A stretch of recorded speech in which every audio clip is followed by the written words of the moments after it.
Good evening all of you. Class शुरू करें उससे पहले मैं आपको जनजातीय गौरव दिवस की शुभकामनाएं देना चाहता हूं। आज भगवान बिरसा मुंडा का जन्मदिन है। 1875 में उनका जन्म हुआ था। उलगुलान और बिरसाइत के लिए वो प्रसिद्ध हैं। आप उनके बारे में पढ़ सकते हैं। अगर आप पढ़ने के शौकीन हैं तो आप महाश्वेता देवी की लिखी हुई किताब आरण्यक अधिकार भी पढ़ सकते हैं। वैसे बांग्ला में लिखी गई थी, उसका हिंदी अनुवाद भी बाजार में उपलब्ध है। नक्सलवाद और Naxalism, which is also known as the left-wing extremism, is a major security challenge, or rather the biggest security challenge in words of former Prime Minister Dr. Manmohan Singh. In recently concluded Chintan Shivir of Home Ministers, which was held at Surajkund, Faridabad, Prime Minister Narendra Modi had urged security officers and security agencies to articulate an effective strategy against Naxalism and against urban Naxalism also. Prime Minister had evidently said that there are two types of Naxalites in our country. One have weapon in their hand, second have pens in their hand. तो हमें दोनों तरीके के नक्सलियों से निपटना पड़ेगा। वो जो जंगल में हथियार लिए घूम रहे हैं और वो जो यूनिवर्सिटीज में पेन और किताब हाथ में लेकर के बच्चों का दिमाग घुमा रहे हैं, उनको बरगला रहे हैं। ऐसे भी नक्सली हमारे बीच में, जिन्हें हम अर्बन नक्सल बोलते हैं। देखिए, हमारे देश में लेफ्ट विंग एक्सट्रीमिज्म, तो इसमें जो लेफ्ट वर्ड आता है वो बेसिकली क्या है? जो गवर्नमेंट है, जो स्टेट है, उसको हम बोलते हैं एस्टेब्लिशमेंट। हमारा एस्टेब्लिशमेंट क्या है? हमारे जो भी सीनियर लेवल पे अपॉइंटमेंट्स होते हैं वो कौन करता है? Appointments committee of the cabinet under the chairpersonship of prime minister. उसका जो सेक्रेटरी होता है उस कमेटी का, उसको बोलते हैं एस्टेब्लिशमेंट ऑफिसर। वो वर्ड ही एस्टेब्लिशमेंट ऑफिसर क्यों? क्योंकि एक पूरा सेटअप है सेंट्रल लेवल पे डिसीजन मेकिंग करने का।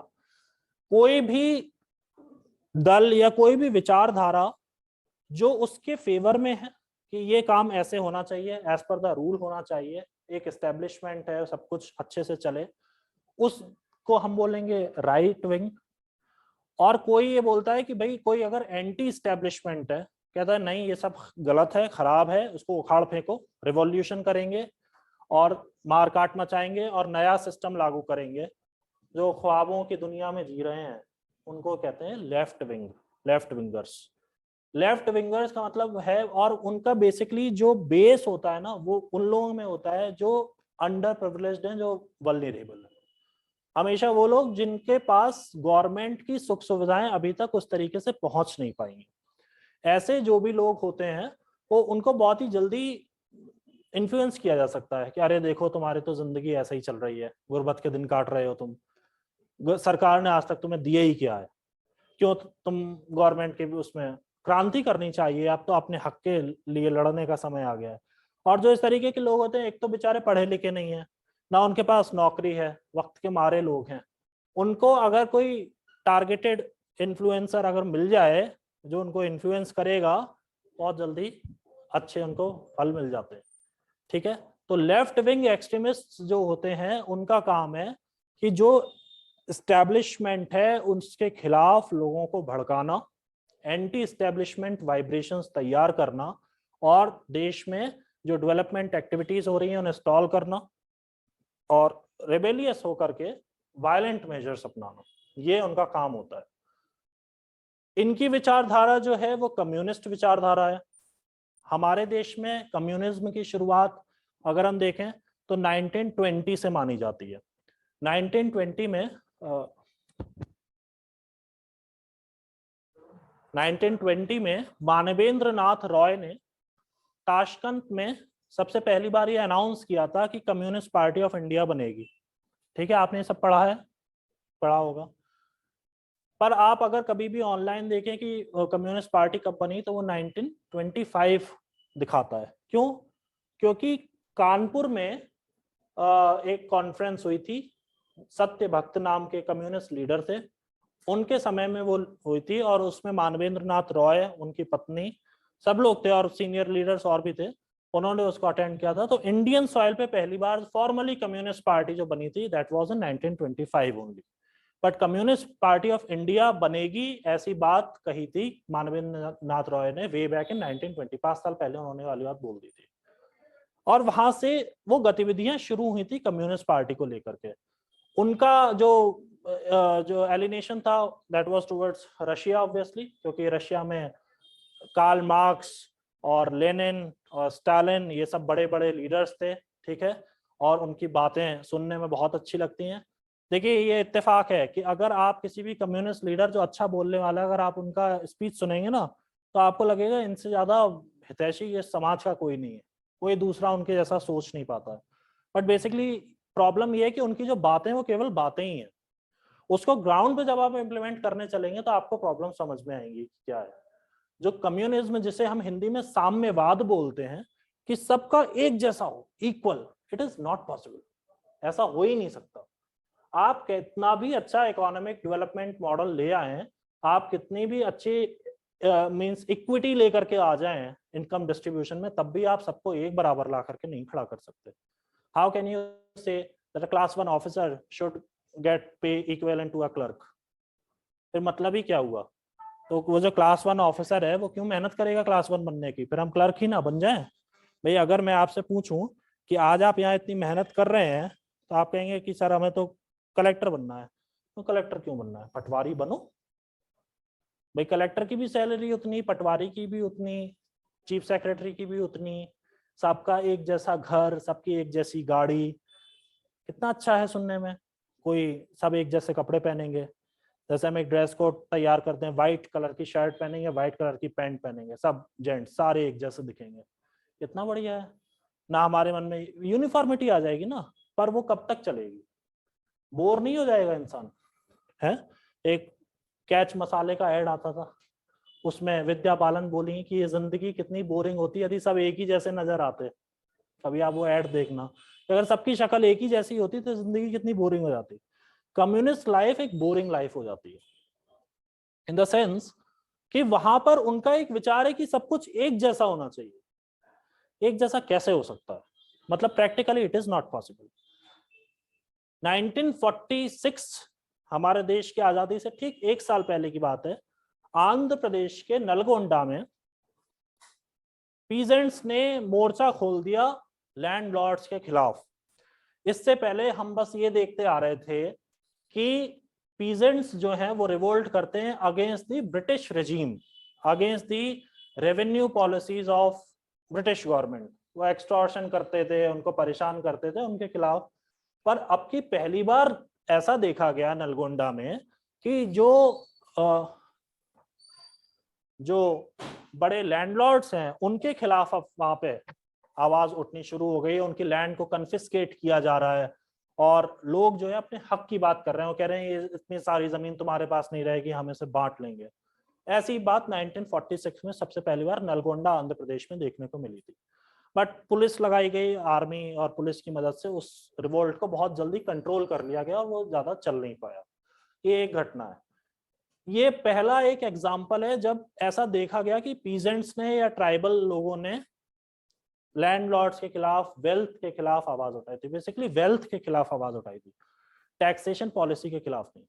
वेल्दी लोगों के खिलाफ आवाज उठाना, जो कम्युनिज्म का जो सोल है कि कोई अमीर नहीं होगा, सब एक बराबर होंगे, अमीर और गरीब के बीच का जो वेज है, जो गल्फ है, उसको पूरा करना है, that is the soul of communism. वो पहला एग्जाम्पल नलगोंडा में 1946 आंध्र प्रदेश में देखने को मिला था, बट उसे बहुत जल्दी से कंट्रोल कर लिया गया। उसके बाद जो नेक्स्ट एग्जाम्पल देखने को मिला, that was in the year 1967। हुआ क्या कि दार्जिलिंग डिस्ट्रिक्ट पड़ता है नॉर्थ बंगाल में, चिकन स्नैक, सिलीगुड़ी, दार्जिलिंग वो वाला एरिया पड़ता है, भूटान ट्राई जंक्शन के पास, Bhutan China India tri junction. वहां पर क्या हुआ कि 1967 में मार्च में नक्सलबाड़ी नाम के गांव में चारू मजूमदार, कानू सान्याल, ये दो लीडर्स थे, और इन्होंने वहां पे लोगों को, जो पीजेंट्स थे, उनको उनके अंदर आग फूंकनी शुरू की, उनके अंदर जान फूंकनी की। भाई देखो, ये जो लैंडलॉर्ड्स हैं, जो जूतेदार्स हैं बंगाल में, ये तो बहुत ज्यादा ऑपरेसिव हैं, इतनी सारी इनके पास जमीन है, और हम लोग तो शेयर क्रॉपर्स है, बटाईदार के तौर पर काम करते हैं, हम कब तक ऐसे जिंदगी काटेंगे अपनी? इनसे अब समय आ चुका है कि हमें जमीन अपने हक की लेनी पड़ेगी, वरना तो ये लोग तो हमेशा अमीर से अमीर होते जाएंगे। बस शुरुआत कर दी वहां से। वो एक जैसे कहते हैं कि एक पीसफुल ऑर्डर चल रहा था, उसके अंदर उन्होंने एक करंट भेजने की कोशिश की। वहां पर फिर खेल शुरू हुआ। खेल शुरू हुआ, देखो मैं उनकी फोटो भी दिखा देता हूँ आपको। वो कहाँ पर गया इसका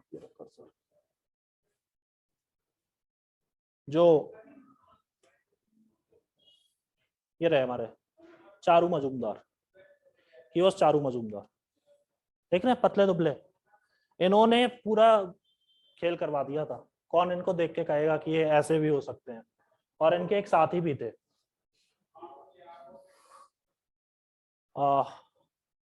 कानू सान्याल। अच्छा, कानू सान्याल की फोटो, चलो कोई बात नहीं, एक से ही कर लो।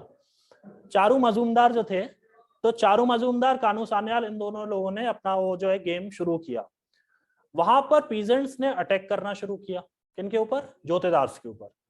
जोतेदार्स के ऊपर जब अटैक हुआ 1967 में, तो जाहिर है वो चुप तो बैठने वाले थे नहीं, पैसे वाले लोग थे भाई उनके ऊपर, और जो अभी तक उनके नीचे काम कर रहे हैं वो उनके खिलाफ आवाज उठा रहे हैं। अब समय आ गया था जब जोतेदार भी बोलते। जोतेदार्स ने जब रिटेलिएट किया तो बिगुल किसान नाम के एक व्यक्ति की उसमें डेथ हो गई। ही वाज किसान, पीजेंट था, वो गरीब था। बिगुल किसान की उसमें डेथ हो गई। अब बिगुल किसान की डेथ हो गई तो मामला और ज्यादा भड़क गया। अभी तक तो केवल लड़ाई चल रही थी, अब एक इंसान की जान भी चली गई है। वो किसान और ज्यादा आक्रामक हो गए, और ज्यादा एजिटेट हो गए। उन्होंने फिर से इनके, अब तो बिल्कुल फुल फ्लैश जैसे कहते हैं बैटल के तौर पर उतर आए। जब ये बात पुलिस को पता चली कि लॉ एंड ऑर्डर बिगड़ रहा है, कानू सान्याल और ये सब लोग तो इसमें लगे हुए हैं, तो पुलिस ने वहां पर उस एरिया को कॉर्डन ऑफ करने की कोशिश की। पुलिस पार्टी अंदर गई एरिया में चेक करने की क्या यहाँ पर चल रहा है। तो एक व्यक्ति था जिसका नाम था जंगल संथाल, उसका नाम ही था जंगल, जंगल संथाल, और उसके कुछ साथियों ने एम्बुश लगाया। एम्बुश का मतलब होता है घात। घात लगा करके पुलिस पार्टी के ऊपर अटैक किया, जिसमें नक्सलबाड़ी के जो एसएचओ थे, इंस्पेक्टर साहब, वो मारे गए, शहीद हो गए वो उसमें। बस आपने एक पुलिस वाले की हत्या कर दी। अब पुलिस को और क्या चाहिए? अब पुलिस टूटेगी आपके ऊपर। फिर पुलिस का एक्शन हुआ। तो 1967 का वो जो मार्च का जो टाइम था, वो होते होते होते होते मई में ये घटना हुई। और उसके बाद फिर वो इनको मारने लगे, उधर से वो गांव वाले लैंडलॉर्ड्स को मार रहे हैं, लैंडलॉर्ड किसानों को मार रहे हैं, बीच में पुलिस का इन्वॉल्वमेंट हो गया, स्थिति बेहद बिगड़ गई। और मई की ये घटना है, जुलाई में केंद्र सरकार ने सीआरपीएफ को पश्चिम बंगाल भेजा कि अब आप लोग जाओ, अब आप ही कंट्रोल कर सकते हो, अब तो बंगाल पुलिस की तो बस की बची नहीं है। सीआरपीएफ वहां पे पहुंची, फिर तो सीआरपीएफ अपना सर्च एंड कॉम्बिंग ऑपरेशन उन्होंने चलाया, उन्होंने मारने शुरू किए लोग। अब देख रहे हैं, मतलब एक एक जो पीसफुल ऑर्डर चल रहा था, उसमें दो लोगों की बातों से क्या हुआ कि पूरा सेटअप जो है वो एकदम वायलेंट हो गया। पीस चली गई भाड़ में, सीआरपीएफ ने मारा सबको। अब वहां पर जो है फिर से बदला लेने की आग जल रही है। 1968 का, अच्छा यही समय था कि जिस समय बंगाल में जो गवर्नमेंट चल रही थी, दैट वाज कोलिशन गवर्नमेंट। 1967 में इलेक्शन हुए पश्चिम बंगाल में, और उसमें जो रूलिंग पार्टी थी कांग्रेस, अब कांग्रेस हट गई और कम्युनिस्ट लीडर्स का एक जो पूरा दल था वो उसमें आ गया, कोलिशन गवर्नमेंट बन गई। कोलिशन गवर्नमेंट, मैंने आपको पहले भी बताया, जब भी आएगी वो डिसीजन लेने में अच्छी नहीं रहती है, डिसीजन नहीं ले पाती है। फरवरी में मुख्यमंत्री बने, नवंबर तक काम कर पाए, कोलिशन टूट गया।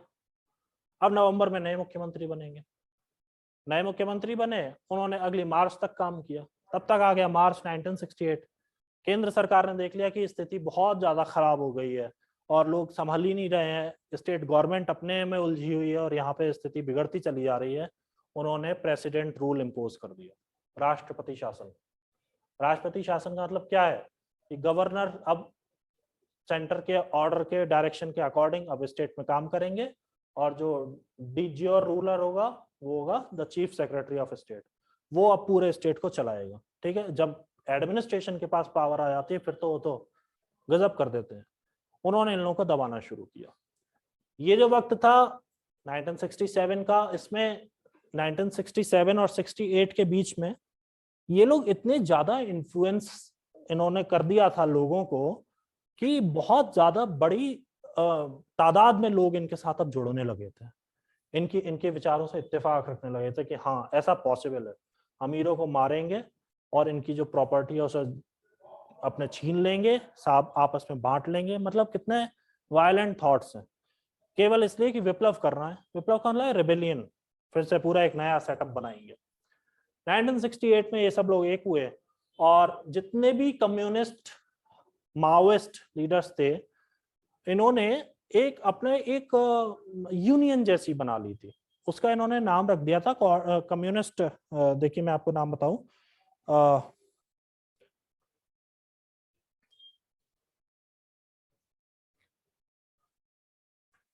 1 second, all India coordination committee इन्होंने बनाई थी और फिर उसका बाद में नाम बदल के इन्होंने रख दिया था all India coordination committee of communist revolutionaries, all India coordination committee of communist revolutionaries. 1968 में मतलब पहली बार ऐसा हुआ कि अब कम्युनिस्ट रिवॉल्यूशनरी एक्टिविटीज जो हैं वो एक सेंट्रलाइज्ड प्लेटफॉर्म के थ्रू गाइड की जाएंगी, सुपरवाइज की जाएंगी, क्या करना है एक एजेंडा होगा और उस दिशा में अब हमें आगे बढ़ना है इन अ मोर वायलेंट मैनर। किस तरीके से एंटी इस्टेब्लिशमेंट एक्टिविटीज हमें करनी है वो अब समय आ गया था। पर जैसा मैंने आपको बताया कि जो गवर्नमेंट चल रही थी वो बहुत अच्छे से उस समय तक काम नहीं कर पा रही थी। 1969 में जब फिर से जब ये हुआ, जब दोबारा से प्रेसिडेंट रूल के बाद जब फिर से गवर्नमेंट बनी तो उसमें कम्युनिस्ट पार्टी ऑफ इंडिया के कुछ लीडर्स जो हैं उन्होंने गठबंधन में फिर से आ गए थे वो सरकार बनाने के लिए। पर जो कम्युनिस्ट लीडर्स थे, ये जो नक्सली थे, इनका ये तो एंटी इस्टेब्लिशमेंट थे, इनको तो सरकार से मतलब ही नहीं है। तो ये क्या चाह रहे थे कि भाई हम सरकार का पार्ट नहीं बनेंगे, हम डिसीजन मेकिंग का पार्ट नहीं बनेंगे, we'll stay out of that, हम तो रिवॉल्यूशन लेकर आएंगे और एक नई सरकार। ये डेमोक्रेटिक सेटअप जो है अच्छा नहीं है। इंडियन कॉन्स्टिट्यूशन जो है वो एलीट क्लास के फेवर करता है, जो हमारे जो दलित दमित शोषित पीड़ित वंचित लोग हैं उनके लिए ये इंडियन कॉन्स्टिट्यूशन नहीं है। तो अब हमें फिर से एक क्रांति करनी पड़ेगी, ये विचार था। और कुछ लीडर्स ने तो सरकार ज्वाइन कर ली। अब क्या करें, आपस में लड़ लिए कि जब पहले से तय था कि सरकार ज्वाइन नहीं करेंगे तो क्यों सरकार ज्वाइन कर रहे हैं।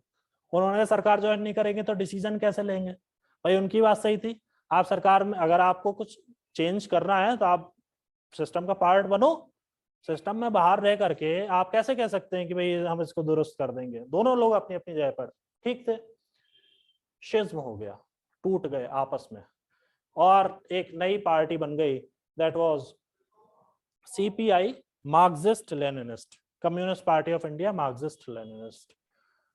और इसको बनाया किसने, कानू सान्याल ने, जिनकी फोटो नहीं दिख पा रही है। ये तो चारू मजूमदार हैं, इनके दोस्त थे कानू सान्याल। उन्होंने 22 अप्रैल 1969 को ये ऐलान कर दिया कि अब एक नई पार्टी रहेगी। 22 अप्रैल व्लादिमीर लेनिन का जन्मदिन होता है। उस दिन उन्होंने कलकत्ता में एक भाषण दिया कि communist party of India Marxist Leninist है, अब वो वल्नरेबल सेक्शन के लिए काम करेगी, हम विप्लव लेकर आएंगे, हम क्रांति करेंगे, सरकार की जड़ें उखाड़ देंगे और हम एक ऐसा सेटअप जो है एक ऑर्डर प्लेस करेंगे कि जहां पर सबको एक बराबरी का हक मिलेगा। मतलब उन्होंने वो सपने दिखाना शुरू कर दिया था, ठीक है। और इनके साथ एक और व्यक्ति थे, कन्हाई चटर्जी, उन्होंने बिहार में मोर्चा संभाल लिया था। उन्होंने बिहार में कम्युनिस्ट सेंटर बना दिया, कम्युनिस्ट सेंटर की वहां पर अपनी एक्टिविटीज शुरू कर दी। तो एक तरीके से बंगाल, बिहार, झारखंड, उड़ीसा पूरे एरिया में, और जो मैंने आपको बताया था वो नलगोंडा वाला इन्फ्लुएंस, तो वहां से शुरुआत से आंध्र प्रदेश और तेलंगाना वाले रीजन में तो पहले से ही सब चल रहा था। तो एक अब आप अगर मैप में आप देख पाओ, विजुअलाइज कर पाओ इंडियन मैप को, तो आप समझ रहे हैं एक ऐसा कॉरिडोर जैसा बन के तैयार हो जाएगा। रेड कॉरिडोर इसका नाम पड़ा कि ये लाल झंडे लेकर के घूमते रहते हैं, रिवॉल्यूशनरी थॉट्स हैं। और हथियार लहराना तो बहुत आम बात थी, मार देना खत्म। बीच में लग गई इमरजेंसी, इंदिरा गांधी ने 75 में इमरजेंसी लगा दी।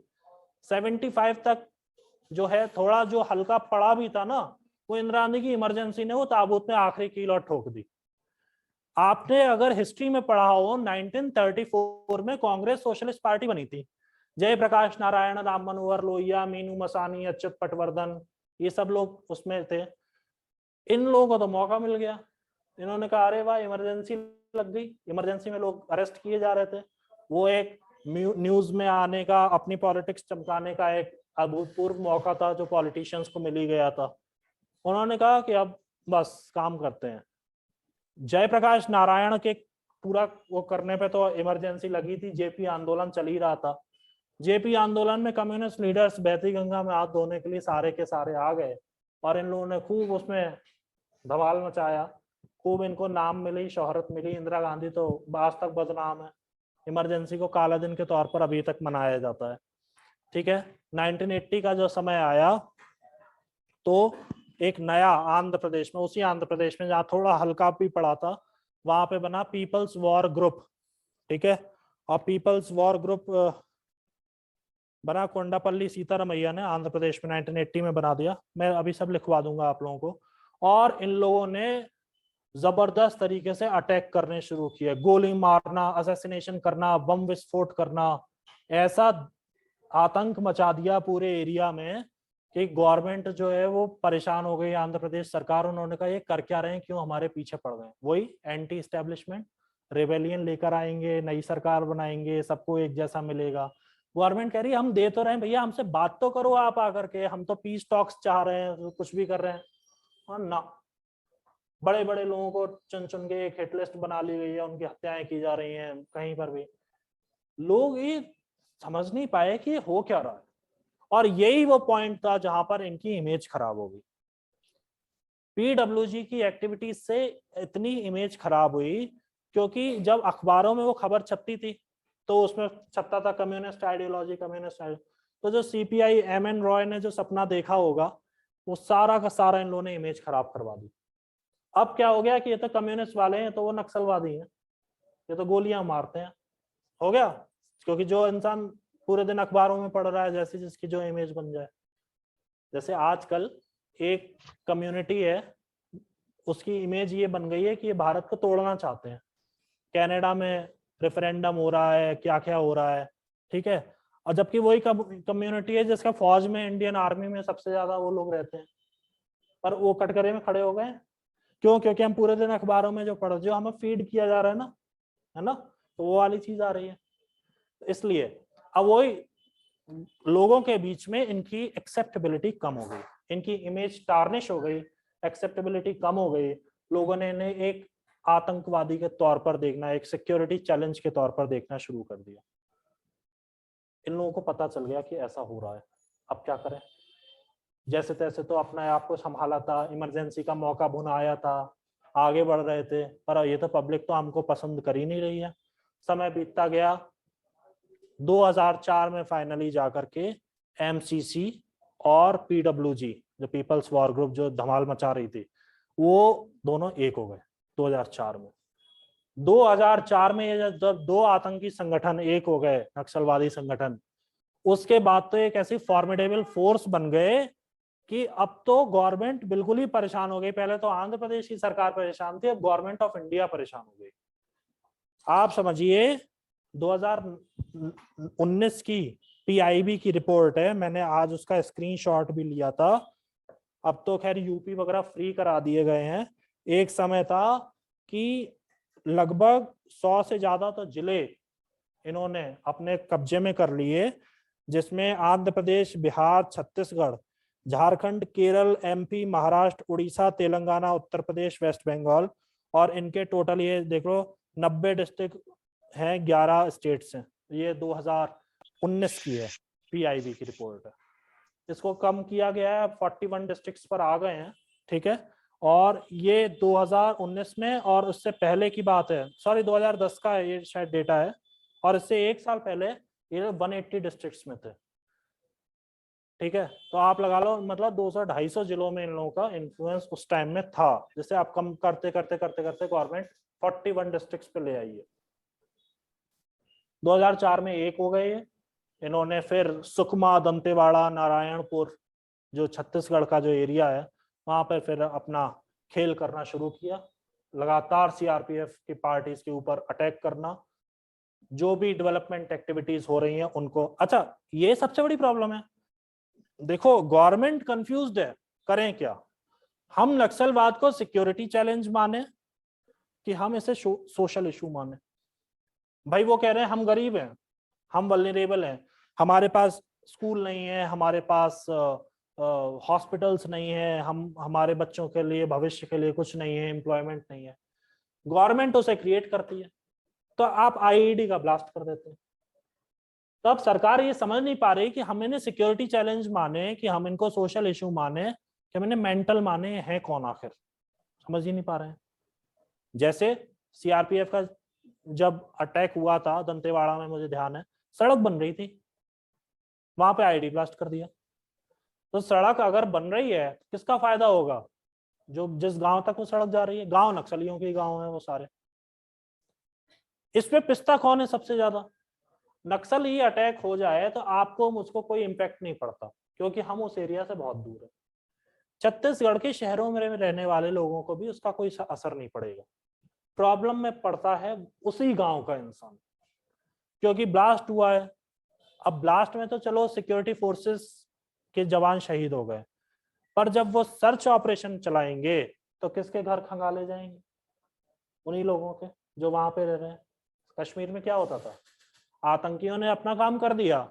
अब जब आरआर की टीम जाएगी, राष्ट्रीय राइफल्स वाले, जब सर्च कॉम्बिंग ऑपरेशन के लिए, जैसे एक मीडिया ने एक नाम दे दिया था कि नदर्न कमांड में चिनार कोर ने ऑपरेशन ऑल आउट चला रखा है, एक ये नाम बड़ा ऑपरेशन ऑल आउट बड़ा फेमस हो गया था। जबकि ऑपरेशन ऑल आउट नाम का कोई भी ऑन रिकॉर्ड ऐसी कोई चीज नहीं है कि केंद्र सरकार ने, आर्मी ने चलाई थी।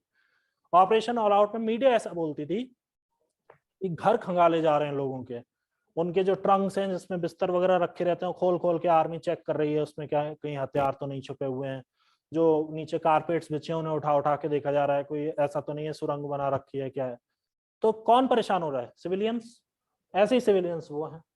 अच्छा, उनका जो रहन सहन है, वो सारा जो अपीयरेंस है, जो रहन सहन है, जो जो ओवरऑल जो उनका जो अटायर है, वो सब कुछ बिल्कुल वैसे ही लगता है। बस नक्सलियों में और नॉर्मल ट्राइबल्स में अंतर इतना है कि नक्सली अपने पास हथियार रखते हैं, वो एक बुलेट्स वाली एक बेल्ट जो है या तो अपने यहाँ पे पेट पे कमर पे बांधेंगे या वो लटका कर रखेंगे, इस तरीके से वो लोग घूमते हैं। ठीक है, नॉर्मल ट्राइबल्स के पास वो वाली चीजें नहीं है। पर जिस समय सीआरपीएफ या पुलिस एक्शन लेती है, अब वो तो जो बीच में आएगा फिर वो तो जाएगा, ये वाली बात है। तो बहुत से इनोसेंट्स को भी अपनी जान से हाथ धोना पड़ा। तो ये प्रॉब्लम एक बड़ी कॉम्प्लिकेटेड प्रॉब्लम है। मैंने जब आपको नॉर्थ ईस्ट इंसर्जेंसी बताई थी, तो मैंने बताया कि ethnic tension is the root cause of north east insurgency. To mitigate that insurgency, Government of India has decided to deploy central security forces. Now, the personnel of security forces, they belong to some other ethnic groups. Now, they are treated as an alien in that region. तो जो ethnic tension कम करने के लिए force भेजी गई थी, actually अब वो भी उस टेंशन का पार्ट बन गई है। सिमिलरली उन लोगों के लिए क्या है, वो जंगल के लोग हैं। फॉरेस्ट एक्ट 1980 आया, उसके कुछ प्रोविजंस ऐसे थे, उन्होंने कह दिया जंगल के लोग जो है फॉरेस्ट प्रोड्यूस कलेक्ट नहीं कर सकते। उन्होंने ये तो हमारा लाइवलीहुड है। केंद्र सरकार बुरी बन गई। सीआरपीएफ वाले आए हैं, वो कहाँ से आए हैं? वो लोग बोलते हैं दिल्ली से आए हैं। दिल्ली मतलब सरकार के लोग हैं, वो उनके दुश्मन बन गए। तो और उन लोगों के फेवर की कौन बात कर रहा है? नक्सली। नक्सली उसी एरिया के हैं, वो रात में आएंगे, वो आधी रात में। हर समय तो सिक्योरिटी फोर्सेस गांव में रह नहीं सकती हैं, जिस समय नहीं होंगी वो कोई ना कोई उनको बता देगा इस समय पुलिस नहीं है, वो रात में आ जाते हैं। वो उनका दिमाग जो ब्रेन वॉश कर देते हैं। पैसे की कोई कमी नहीं है, इस देश में बहुत से ऐसे सोर्सेज हैं जिनको फंडिंग हो जाती है। ठीक है, जो प्रधानमंत्री जी ने सूरज कुंड में वाली बात फरीदाबाद में बोली भी थी। 2004 में ये लोग एक हुए और 2006 में मनमोहन सिंह को कहना पड़ा कि ये biggest single largest security challenge है इंडिया के लिए। 2 ही साल में इतनी मुश्किल हो गई थी, क्योंकि 2004 ही वो साल था जब केंद्र में सरकार बदली थी। अटल बिहारी वाजपेयी बाहर हुए और यूनाइटेड प्रोग्रेसिव अलायंस यूपीए की सरकार आई थी। मनमोहन सिंह को नया प्रधानमंत्री बनाया गया था। मनमोहन सिंह एक पढ़े लिखे, इकोनॉमिक्स और थोड़ा विदेश की बात करने वाले, बहुत सॉफ्ट, ज्यादा पढ़ा लिखा इंसान ना ज्यादा उग्र हो नहीं पाता है। उसके साथ मुश्किल ही हो जाती है। कहते हैं जो पेन से लिखने वाले लोग होते हैं उनके हाथों में वो जान नहीं होती है जो मजदूर के हाथ में होती है।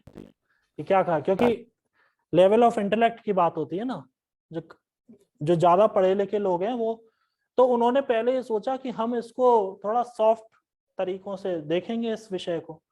टलता रहा, फोर्सेस के जवान शहीद होते रहे, पर वो नहीं माने। वो लोग बड़े मौके दिए, सुधर जाओ, अब भी सुधर जाओ। और फिर सरकार बदली 14 में, उन्होंने मौका ही नहीं दिया सुधरने का। उन्होंने तो, आप करते हो सरेंडर तो कर दो, हो सकता है आपके सरेंडर जब तक आप करने आ भी रहे थे तो थाने के हाथ भी आपको कहीं उन्होंने ठिकाने लगा दिया। नतीजा हुआ 91 से 41 पे आ गए डिस्ट्रिक्ट्स, और ये नंबर और डाउन जा रहा है, क्योंकि अब होम मिनिस्ट्री जिनके पास है वो दया और याचना में बहुत ज्यादा विश्वास रखते नहीं, किसी के साथ भी नहीं रखते। वो पॉलिटिशियन को नहीं छोड़ते तो टेररिस्ट को क्या छोड़ेंगे। मैं समझता हूँ हमें लिख लेना चाहिए पहले, और मैं सर से रिक्वेस्ट करूंगा कि वो इस वीडियो को ऑनलाइन रख देंगे, ताकि जो मैंने आपको बातें बताई हैं वो आप याद रखें, क्योंकि सारी बातें लिखी तो जा नहीं सकती हैं। लेकिन इन इंडिया, इनके ऊपर किताब, ये बताओ, ये किताब का कवर पेज है, इनके ऊपर एक किताब भी लिखी गई है, मैं बता दूंगा, अभी Amazon पे अवेलेबल है। देखिए, in India left wing is a faction, in India left wing is a faction of political parties. In India left wing is a faction of political parties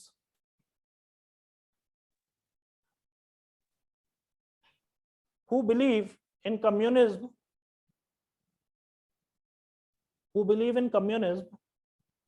and rights of laborers, who believe in communism and rights of laborers, comma, downtrodden and weak, downtrodden and weak. But when this ideology goes beyond politics, when this ideology goes beyond politics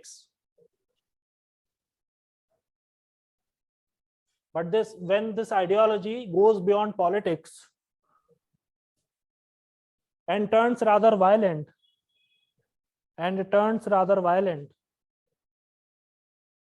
it is known as left wing extremism.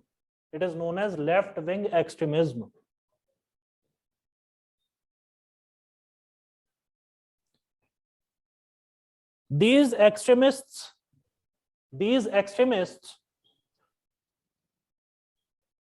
have considerable indulgence. These extremists have considerable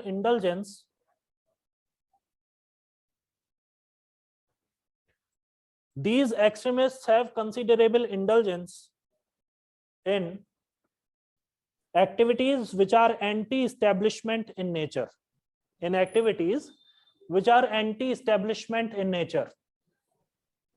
Full stop. हमेशा ध्यान रखिएगा, establishment officer government of India में post होती है, बड़ी धुआंधार post होती है, क्योंकि वो सेक्रेटरी के तौर पर बैठता है उस कमिटी में जहां पर सारे अपॉइंटमेंट्स हो रहे हैं ज्वाइंट सेक्रेटरी एंड अबव में।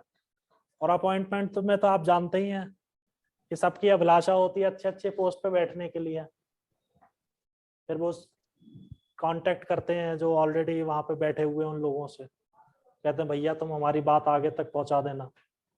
भैया कहेंगे हम क्या ऐसे ही पहुंचा देंगे, आप बात नहीं समझ रहे हैं। तो इसलिए establishment officer is a lucrative post in government of India. देखिए, they believe in bringing a change through armed rebellion.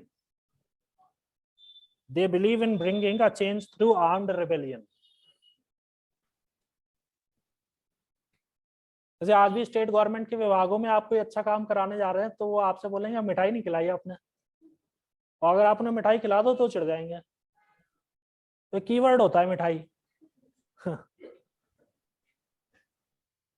देखिए next paragraph, left wing extremism in India, LWE लिख लीजिए, left wing extremism in India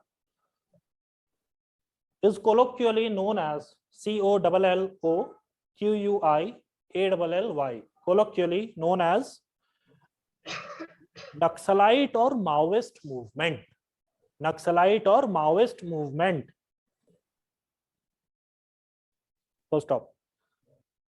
naxalite because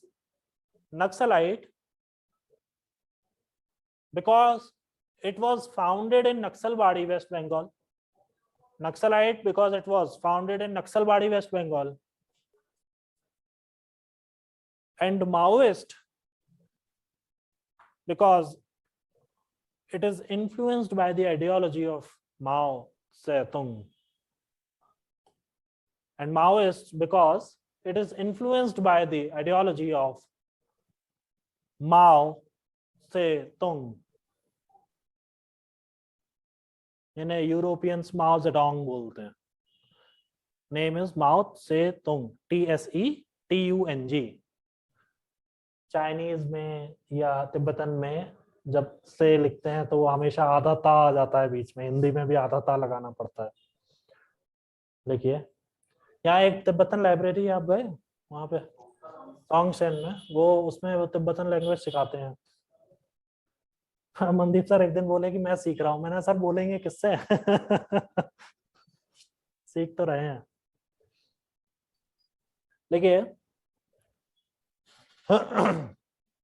the movement was started in 1967. The movement was started in 1967. ये कुछ years हैं, इनको हमेशा ध्यान रखेंगे, ठीक है। 1967 when radical communist leaders उस दिन आपने रेडिकल वर्ड बोला था ना, रेडिकल का मतलब समझ रहे हैं? रेडिकल हमेशा वो होगा जो मतलब उसको कायदे की बात समझ में नहीं आती है, वो वायलेंट होता है थोड़ा, कि ऐसा कर दो वैसा कर दो हिला दो सबको, मतलब जो चीज ऊपर है उसे उल्टा कर दो, वो रेडिकल होता है, उसको कायदा नहीं पसंद आता है। लिखिए radical communist leaders Charu Majumdar and Kanu Sanyal. Charu Majumdar, और ये इनकी अपीयरेंस ऐसी थी आपके बगल से निकल जाए तो आप इनसे न डरें। और भारत सरकार घुटने पर आ गई थी इन लोगों की वजह से, है ना। Charu Majumdar and Kanu Sanyal started mobilizing peasants against jotedars, that is landlords in North Bengal.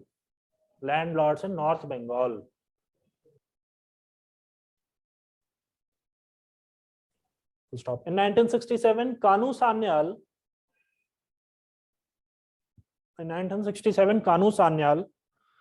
and Jangal Santhal started rebellion to redistribute the land to working peasants.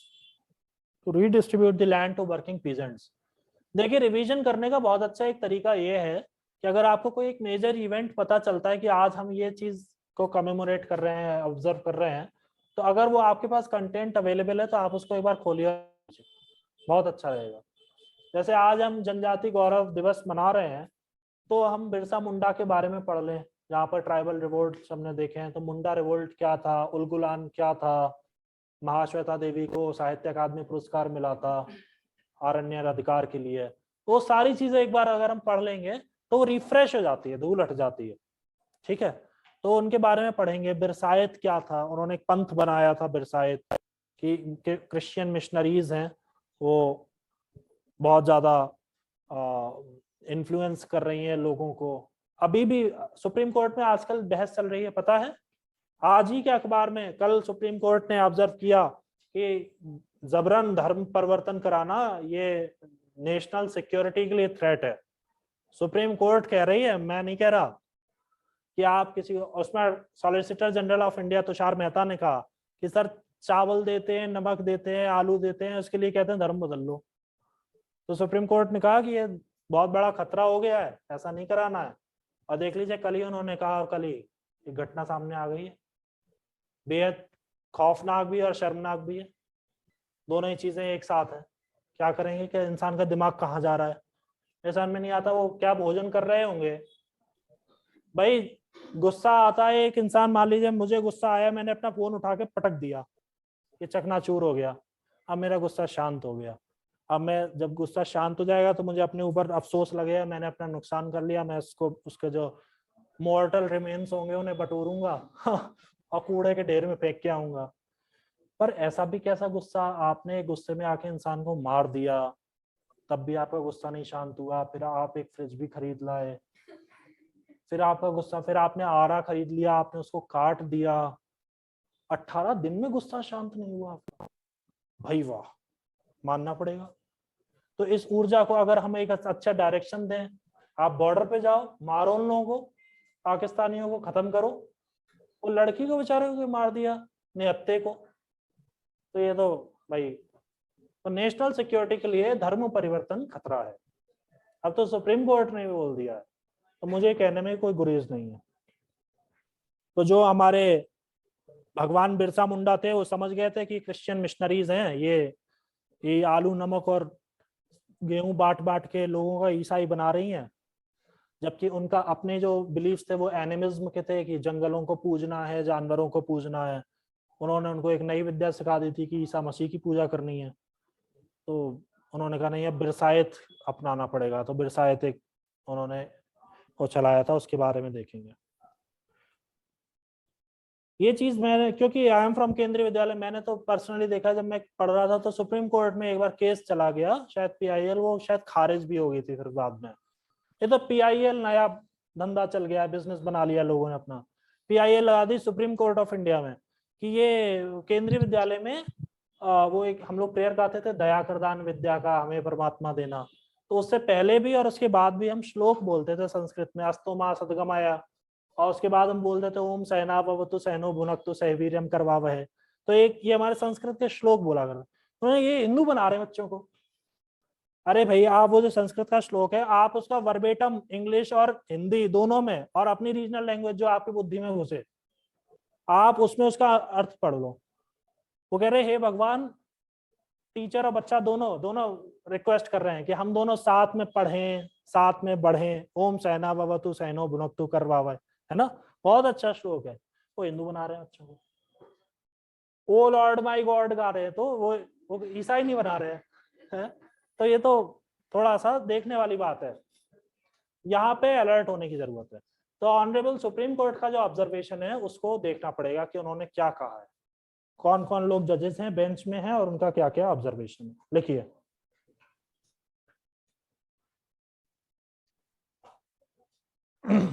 this rebellion was based on Maoist ideology.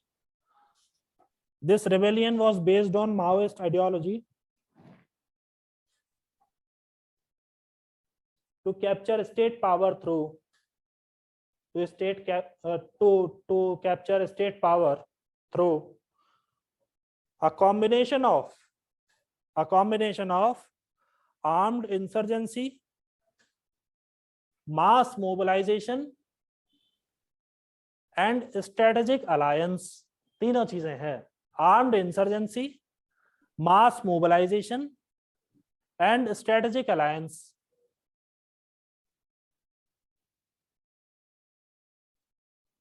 ठीक है, armed insurgency, mass mobilisation and strategic alliance, ये इन्होंने एक ट्रॉइका बना लिया था, तिकड़ी बना ली थी, और ये तिकड़ी के साथ काम करेंगे, इसमें आगे बढ़ेंगे। लिखिए,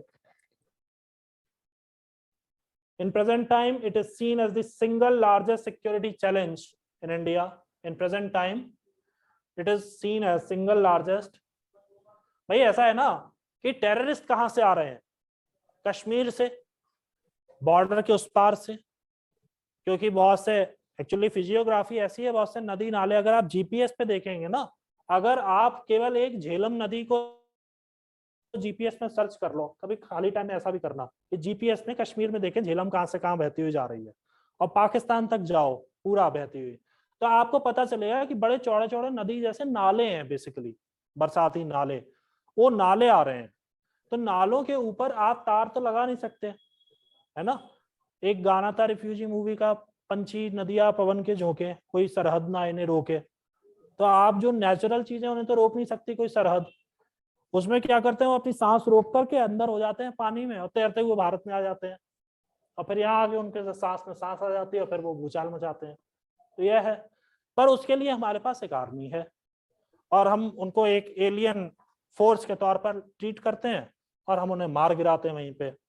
कुछ अंदर हो रहा है तो अब तो खैर बहुत समय हो गया, अब तो हिंटरलैंड टेररिज्म तो अब देखने को मिल नहीं रहा है, बहुत 10 साल हो जाएंगे अब लगभग। पर ये जो चीज है ये हमारे अपने सिटीजन्स हैं, हम इनके खिलाफ आर्मी नहीं लगा सकते। ये कोई एलियन नहीं है, ये हमारे अपने ही लोग हैं, ये उतने ही भारतीय हैं जितने हम हैं, बस उनका तरीका उनका रवैया थोड़ा सा अलग है, पर ये कह करके हम उनको मार नहीं सकते। तो अब एक नई स्ट्रेटजी बनानी है। अच्छा क्या होता है ना, देखो बाहर वाला हमसे लड़ने आए तो हम लड़ भी लेंगे, अगर हमारा घर में ही विरोध शुरू हो जाए तो हम बड़ा मुश्किल में पड़ जाते हैं कि अब हम क्या करें, क्योंकि हम अपने घर वालों को तो उस तरीके से हम मार नहीं सकते जैसे हम बाहर वाले को मारेंगे।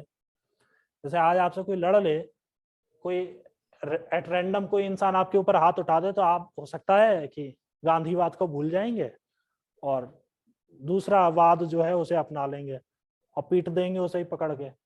मगर वही अगर आपका घर में भाई या बहन आप पे ऐसे आक्रमण कर दे अचानक से, तो क्या आप उसे भी मार के बिछाएंगे? नहीं, ऐसा नहीं हो सकता। जब अपने घर में समस्या खड़ी हो जाती है तो हमें उसको उससे निपटने के लिए एक नई स्ट्रेटजी बनानी पड़ती है।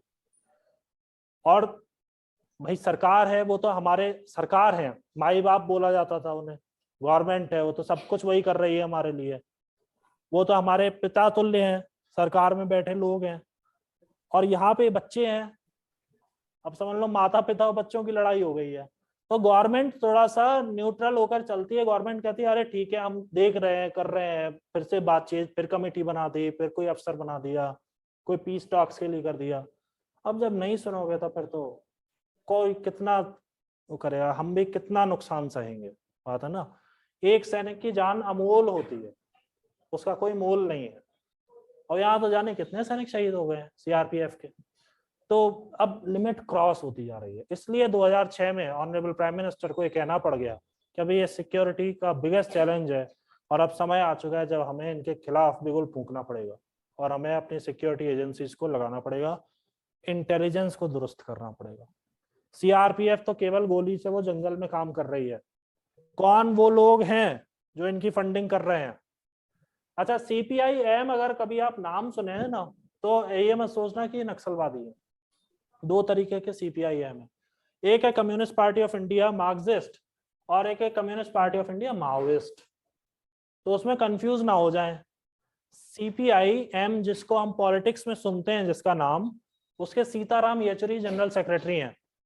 वो एक पॉलिटिकल ऑर्गेनाइजेशन है, 1964 में सीपीआई से टूट के सीपीआई-एम बना था। वो लोग मेन स्ट्रीम पॉलिटिक्स करते हैं, और ये लोग जो हैं ये यूएपीए में एक बैंड ऑर्गेनाइजेशन है, communist party of India Maoist. ठीक है, तो इस बात को ध्यान रखना है। और ये यूएपीए भी कौन से साल में आया था,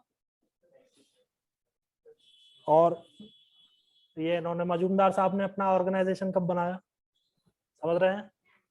ठीक है, तो ये लोग बैंड है उसी यूएपीए में जो इन्हीं के साथ बना था। गवर्नमेंट भी तो चल रही है ना, तू डाल डाल में पात पात, देखें कौन कहां तक जीतेगा कौन कहां तक मारेगा। लिखिए, in 2006 the then prime minister of india in 2006 the then prime minister of india single largest security challenge in india है। इस लाइन का पूरा कर सकते थे, ये शायद मैंने बोल भी दिया था, है ना? Single largest security challenge in India. In 2006 the then prime minister of india dr manmohan singh ji, the then prime minister of india dr manmohan singh ji had said, comma, and I quote, it would not be an exaggeration, within double inverted comma you must write, it would not be an exaggeration to say that the problem of Naxalism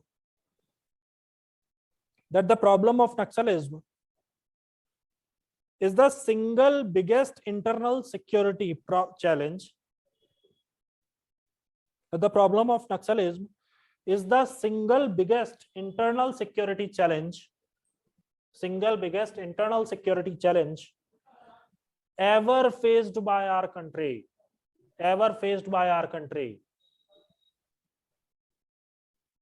अगर हम समय रहते इन पे काबू ना करें तो समझ लीजिए बहुत मुश्किल है। और इंडिया हमेशा से जो है ना, देखो हमारे यहाँ इसीलिए कम्युनिस्ट आइडियोलॉजी उतनी ज्यादा हिट नहीं हो पाई, क्योंकि हम लोग एक्सट्रीमिस्ट नहीं है। इंडियंस जो है ना, हम लोग बहुत ज्यादा टॉलरेट करने की आदत है। जिस टर्की ने ये कह दिया कि इंडियन आर्मी जो है वो कश्मीर में इनोसेंट्स को मारती है, लेडीज का रेप करती है, वो टर्की बोल रहा है, उनका बम विस्फोट हुआ तो सबसे पहला रिस्पॉन्ड इंडिया ने कहा कि हमें दुख है लोगों की जान जाने का। बताओ, ऐसी बेरुखी भारत कभी नहीं करता किसी भी देश के साथ। कभी किसी के भट्टे में टांग अड़ाने की तो आदत ही नहीं है। आप किसी भी देश में देख लो, रशिया और यूक्रेन में भी इंडिया यही कहता रहा, अरे भाई शांत हो जाओ, अरे बात कर लो। और अगर फोर्स उतारी भी तो अपने लड़कों को बाहर निकालने के लिए, वो उन्हें मतलब नहीं है तुम खा जाओ एक दूसरे को, वो कहते रहेंगे भाई शांत हो जाओ शांत हो जाओ, पर किसी के उसमें उतरने की उनकी आदत नहीं है इंडिया की अपनी। और ये सब दुनिया जानती भी है। आज G20 से बड़ी अच्छी अच्छी फुटेज आ रही है। बाली में समिट शुरू हुई है, बाइडेन खुद मिलने आए थे प्रधानमंत्री मोदी से, है ना। तो एक तरीके से हम कह सकते हैं कि दुनिया झुक रही है भारत के सामने। वो तो ना वो मोदी है ना वो बाइडेन है, वो तो अमेरिका और इंडिया है जो बाली में मिल रहे हैं। तो मैं तो यही समझूंगा कि अमेरिका ने ऐसे डप्पी मारी प्रधानमंत्री को कि मैं बाइडेन, है ना, ये है। तो बहुत अच्छा लगता है देख करके अगर हमारी इमेज अच्छी होती जा रही है। देखिए हिस्टोरिकल पर्सपेक्टिव, मुझे कहना नहीं चाहिए, वो एक देश के हेड ऑफ स्टेट है। हम लोग जब बचपन में रोबोट से खेला करते थे और रोबोट पुराना हो जाता था या उसके सेल वीक हो जाते थे, तो वो उसी बैटरी पे रोबोट हल्का हल्का चलना शुरू करता था, धीरे धीरे चला करता था। बाइडेन की चाल कुछ वैसी ही लगती है मुझे। बाइडेन जब आते हैं ना, मुझे ऐसा लगता है जैसे भूले बिसरे से हैं ये, और इन्हें पता नहीं है कि आखिर कर क्या रहे हैं। कभी भी कहीं पे भी गिर जाते हैं, अचानक से साइकिल पे आए साइकिल गिर गई, या बाइडेन चढ़ रहे थे, बाइडेन एरोप्लेन में सीढ़ियों पे 3 बार गिर गए। अरे उम्र हो गई आपकी, कमला हैरिस को मौका दो, इंडिया भी तो थोड़ा गौरव करे। पर नहीं। आपको पता है यूएस के एक एम्बेसडर आए थे, Rahul Richard Verma, Indian origin के थे वो, यूएस के एम्बेसडर थे यहाँ पे नई दिल्ली में। लेकिन हिस्टोरिकल पर्सपेक्टिव, इन मार्च 1967, अब हम उसी घटना को लिख रहे हैं जो मैंने आपको बताया था 1967 में क्या हुआ था। इन मार्च 1967 communist peasants started confiscating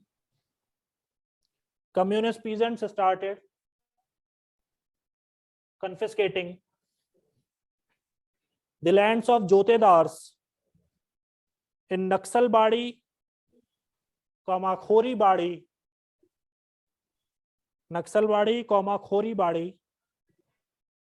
and Phansi Deva, PHANSIDEWA, Phansi Deva, in Darjeeling district of West Bengal.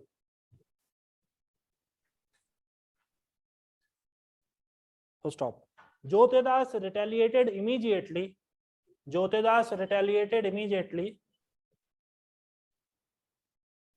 जैसे आप कोई भी रिवेलियन पढ़ेंगे जब मॉडर्न इंडिया में, पैका रिवेलियन, गडकरी रिवेलियन, कट्टो वुमन वाला रिवेलियन था, तो आप देखेंगे किस तरीके से वो ब्रिटिशर्स जो थे वो ब्रूटल मेजर्स अपनाते थे।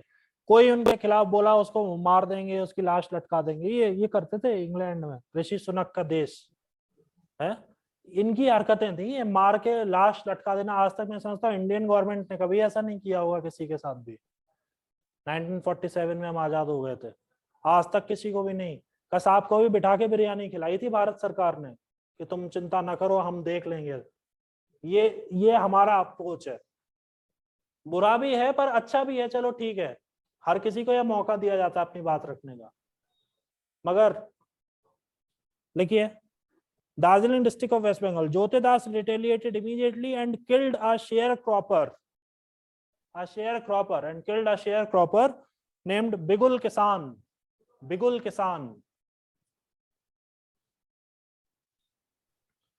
This further infuriated the agitated peasants. This further infuriated the agitated peasants, and therefore they seized.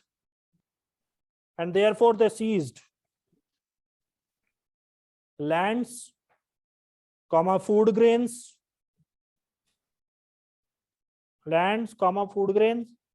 and arms of jotedars.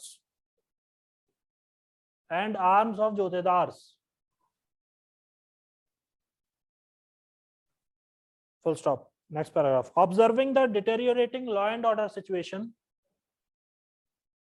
Observing the deteriorating law and order situation,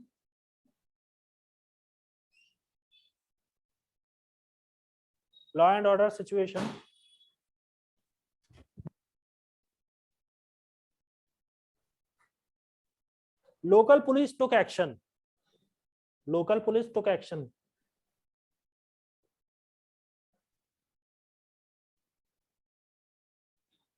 Okay, full stop. But Jungle Santhal, along with some of his cadres,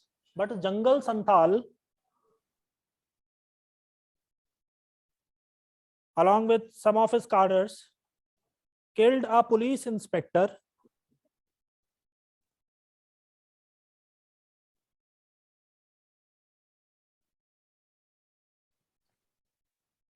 Police inspector in an ambush. Okay. Police retaliated on 25th May 1967. Police retaliated on 25th May 1967,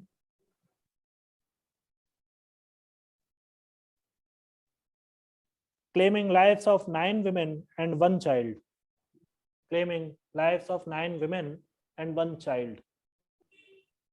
कोई घटना सबसे ज्यादा दुर्भाग्यपूर्ण तब हो जाती है जब उसमें कोई बच्चा मारा जाए. कोई भी वॉर क्राइम सबसे ज्यादा खतरनाक तब मान लिए जाते हैं जब विमेन के खिलाफ वॉर क्राइम्स होने लगे और बच्चों को उसमें मार दिया जाए, जिनको बेचारों को पता भी नहीं है कि एक्चुअली चल क्या रहा है. ठीक है, तो स्थिति अपने आप जाहिर है कि बच्चा तो किसी का भी हो, वो तो बुरा ही लगेगा उसको मरेगा तो. देखिए, this badly hurt the sentiments of Naxals.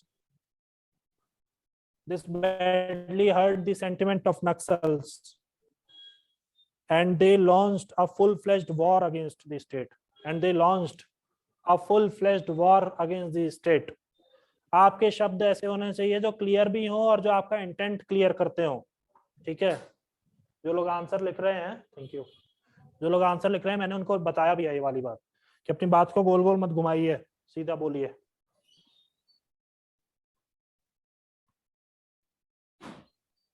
Their war compelled the government of India to send CRPF battalion. CRPF हमारे यहाँ का एक ऐसा CAPF है जो आजादी से पहले से काम कर रहा है. पहले इसे क्राउन रिजर्व पुलिस फोर्स बोलते थे, बाद में उसे सेंट्रल रिजर्व पुलिस फोर्स कह दिया गया है ना. देखिए, their war compelled the government of India to send CRPF battalion to Bengal in July 1967.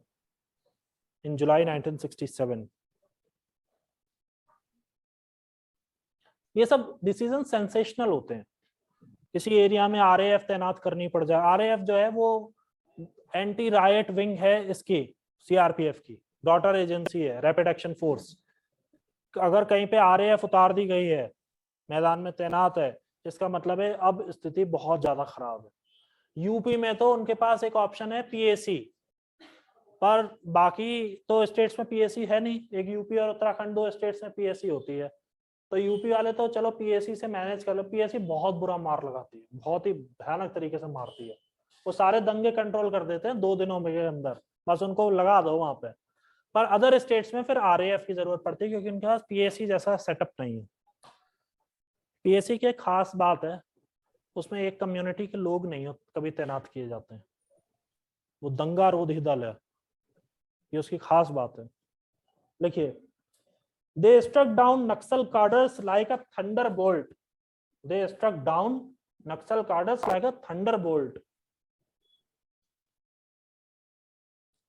many of them were killed or arrested. Many of them were killed or arrested. लिखिए evolution, heading डालिए evolution. Charles Darwin की theory है ना evolution को लेकर के, वही theory हम यहाँ लगाएंगे। लिखिए इन नवंबर 1967, इवोल्यूशन की सब हेडिंग में लिख रहे हैं। इन नवंबर 1967 LWE cadres in India, in November 1967 LWE cadres in India founded All India Coordination Committee in Calcutta. All India Coordination Committee in Calcutta. देखो बंगाल जो है ना वो कुछ चीजों के लिए जाना जाता है। क्या क्या है वो चीजें? बंगालीज किन किन चीजों के लिए जाने जाते हैं? अरे आपने कभी कोई बंगाली इंसान नहीं देखा? कोई आपका दोस्त नहीं है कोई? है? किसके लिए? फिश के लिए जाने जाते हैं। Bengalis have their profound interest in literature, in singing and painting. तीन चीजों में बंगाली बहुत आगे हैं, बहुत आगे हैं। ठीक है? और उनका जो लेवल ऑफ इंटेलेक्ट है बंगालीज का वो बहुत ज्यादा है रेस्ट ऑफ इंडिया से। और इसीलिए आप देखेंगे कि वो सबसे ज्यादा ऐसी पढ़ी लिखी बातें करते हैं। कम्युनिस्ट आइडियोलॉजी का जो बर्थ प्लेस है इंडिया में, भाई कम्युनिस्ट आइडियोलॉजी को इंडिया में लाने वाले कौन थे? Manabendra Nath Roy, he was a Bengali. उनके सारे समर्थक सब बंगाली। और आज भी अगर गढ़ देखा जाए तो बंगाल है। कहते हैं बंगाल जीता तो सब जीता, ये इलेक्शन में बोला जाता है। राइट विंगर पार्टी जब अपनी पूरी ताकत इन्हें लगानी पड़ती है तब भी जाकर के खेला हो जाता है और ममता बनर्जी जीत जाती है। सारे उतार दिए थे, ठीक है, नंदीग्राम और क्या क्या सीटें थी, जीत नहीं पाए। सब कुछ कर सकते हैं मगर सीटें बढ़ जाएंगी पर सरकार में आना बहुत मुश्किल है, क्योंकि उस एरिया में उन लोगों की एक्सेप्टेबिलिटी है बहुत ज्यादा। आज भी वल्नरेबल सोसाइटी बहुत है बंगाल में। बंगाल में इंडस्ट्रियलाइजेशन के नाम पे कुछ नहीं है, कुछ भी नहीं है। पहले के टाइम पीएसयू वगैरह चलती थी, अब तो पीएसयू का तो जमाना चला जा चुका है। और ना बहुत ज्यादा रोड्स ना और लड़ाई झगड़ा। तो देख लो आप, बंगाल में इलेक्शन होते हैं, चुनाव आयोग बिल्कुल अपने टोज पर आ जाता है। कितने फेज में तो चुनाव का, इतने तो जिले नहीं है, पर क्या करें, क्योंकि थोड़ा रिवॉल्यूशनरी आइडियाज को सपोर्ट वहां पे ज्यादा मिलता है और इसमें कोई गुरेज नहीं है। तो सब देख ही रहे हैं कि ऐसा होता है। देखिए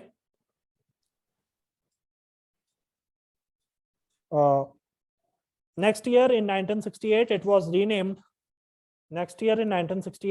renamed as All India Coordination Committee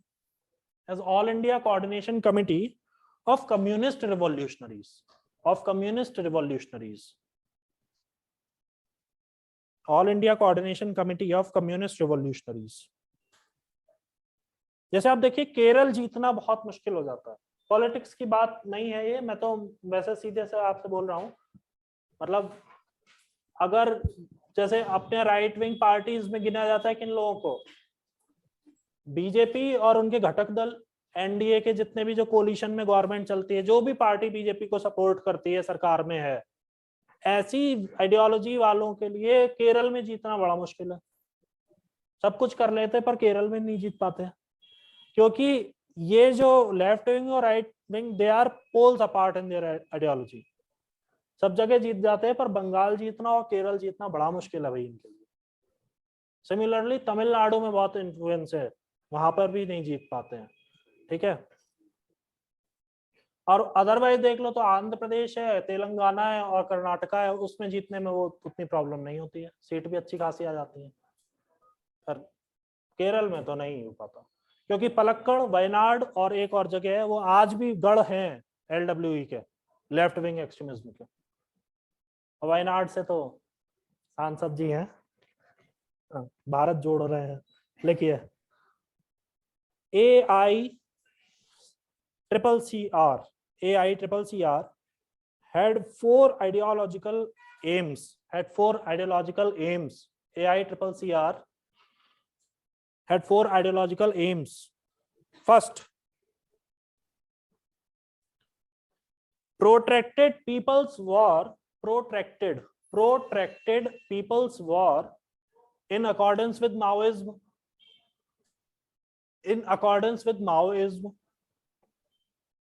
Next, adapting guerrilla warfare tactics. जंगल में अचानक से आ जाते हैं, अटैक करके भाग जाते हैं. Adapting guerrilla warfare tactics. इसी के लिए तो हमें फिर कोबरा बनाना पड़ा. कोबरा सीआरपीएफ के अंदर commando battalion for resolute action. Cobra ये उन्हीं लोगों के लिए बनाया गया था, फिर वही उनसे निपट भी पाते हैं. देखिए third point, establishment of rural revolutionary base. Establishment of rural revolutionary base. आप कभी भी देखना पॉलिटिकल रैलीज जब होती है ना, आप उसमें चले जाओ, जैसे अपने परेड ग्राउंड पे रैलीज होती हैं, आप कभी चले जाओ, एक कागज ले जाना अपने पास A4 शीट, और उसमें बस इतना काम करना, व्यक्ति का नाम लिखना और उसकी क्वालिफिकेशन लिखना. वो ज्यादातर जो होंगे ना वो ग्रेजुएट तक नहीं होंगे, वो कम पढ़े लिखे लोग होते हैं, काम धंधा उन पे होता नहीं विचारों पे. उनसे कहता है अरे चलो यार तो चल देंगे, वहां क्या मिलेगा, खाना खाएंगे आराम से, तुम पे बाइक है, तुम बाइक भी ले चलो, पेट्रोल का हम दे देंगे. वो कहता चलो घूम आएंगे, हमारे घर में ही हमें कौन पूछ रहा है, चलो रैली में चलते हैं. ये होता है. जितना आदमी फारिग होगा, खाली होगा, उस पर करने को कुछ नहीं, तो वो ऐसे उल्टे कामों में ज्यादा उसका इन्वॉल्वमेंट होगा. इसलिए गवर्नमेंट की जिम्मेदारी बन जाती है कि वो एम्प्लॉयमेंट जनरेट करे. ठीक है, ये उसके लिए बेहतर है. सोशियो इकोनॉमिक कंडीशंस भी अच्छी हो जाएंगी और सिक्योरिटी भी अच्छी हो जाएगी देश की. जितना लोग एंगेज्ड रहेंगे प्रोडक्टिव एक्टिविटीज में, उतना ही कम चांसेस हैं कि वो अनप्रोडक्टिव हो, और जितना ज्यादा लोग अनप्रोडक्टिव होंगे उतने ज्यादा चांसेस हैं कि देश का नुकसान होगा, जीडीपी का लॉस होगा. वो होता ही है. देखिए next, encircling the cities as well as abstaining from parliamentary elections. ये इनकी बात थी जो जिस पे वो चिढ़ गए थे कानू सान्याल की, आप क्या कर रहे हैं. encircling the cities as well as abstaining from parliamentary elections.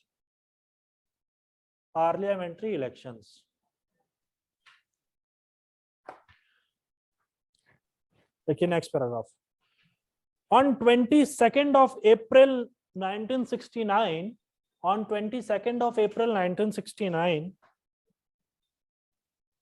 within bracket लिख लीजिए Vladimir लेनिन्स birthday.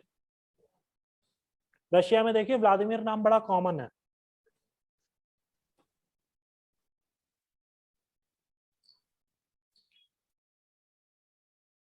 AICCR under Kanu Sanyal founded Communist Party of India Marxist-Leninist.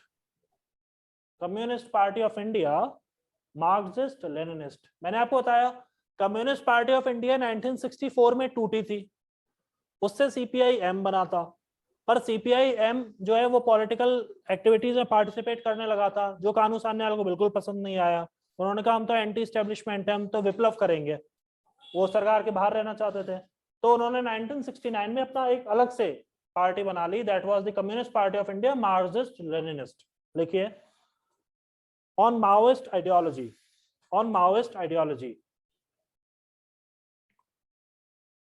By this, Naxalism spread to West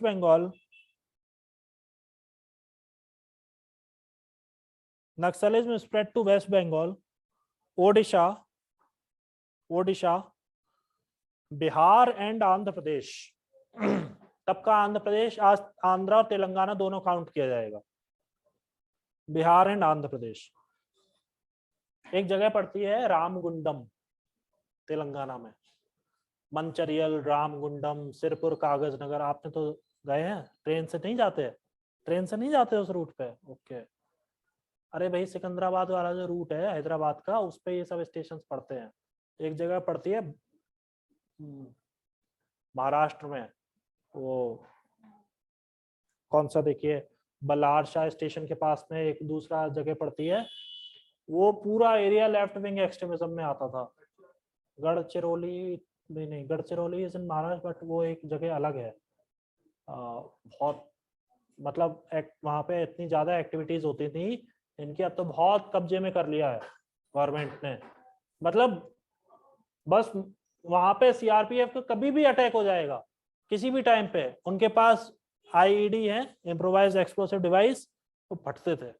IED कैसे करते हैं, गड्ढा खोद कर लगा देते हैं, और आईईडी में इतना बड़ा ऊपर वो रहता है, उसका जो बटन होगा, पुश बटन होता है आईडी में, उस पर जैसे ही एडिक्वेट वेट पड़ा, वेट पड़ने तक तो ठीक है, वो वेट हटना नहीं चाहिए, आईईडी की शर्त है, और जैसे वो हटेगा तो हो जाएगा।